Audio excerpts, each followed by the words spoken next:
Since diabetes, I've learned in this conference, is caused by fat clogging the receptors and not so much by sugar, does the glycemic index have any meaning?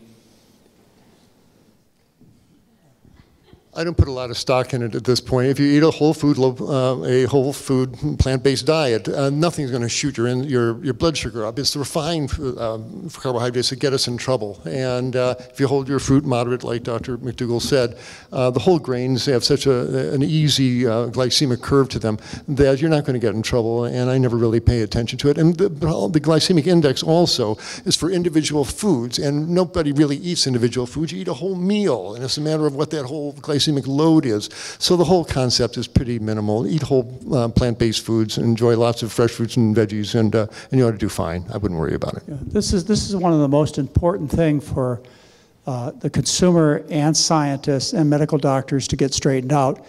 And it should have been straightened out in the 1920s when a fellow by the name of Percival Himsworth published his basic research, and it was all published by 1940 in the British Medical Journal. And it's just no question about it. Fat, we're talking about pig fat, cow fat, olive fat, paralyzes insulin, increases insulin needs. Carbohydrate, including pure white sugar, increases the sensitivity to insulin.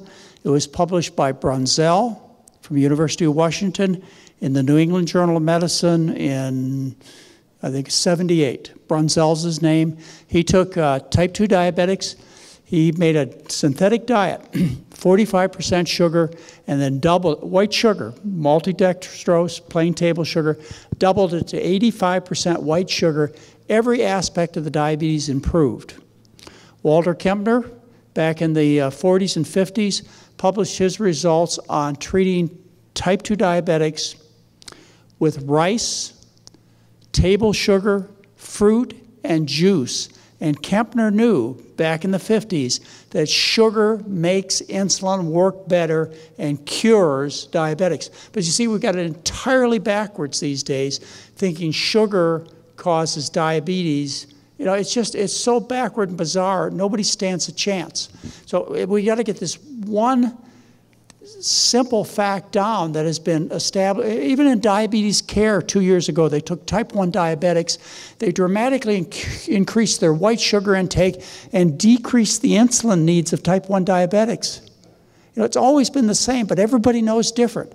Don't eat potatoes, turns to sugar, makes you fat, and gives you diabetes. It's exactly the opposite in terms of ultimate disease outcome.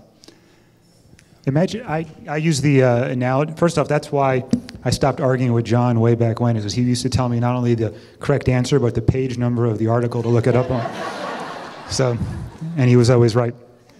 But I like the analogy of, imagine if you have a bucket with a hole in it and it's filling up with water. Normally the water has to get through and down a pipe.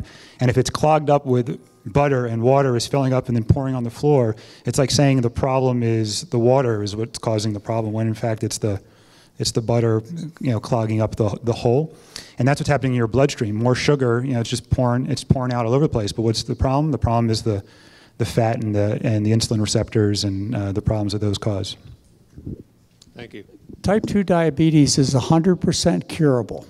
You need to know that. It's a matter of changing diet, but it's also a matter of losing weight. And unfortunately, people are so confused. Not that the science is confused, it's just the practitioners are confused.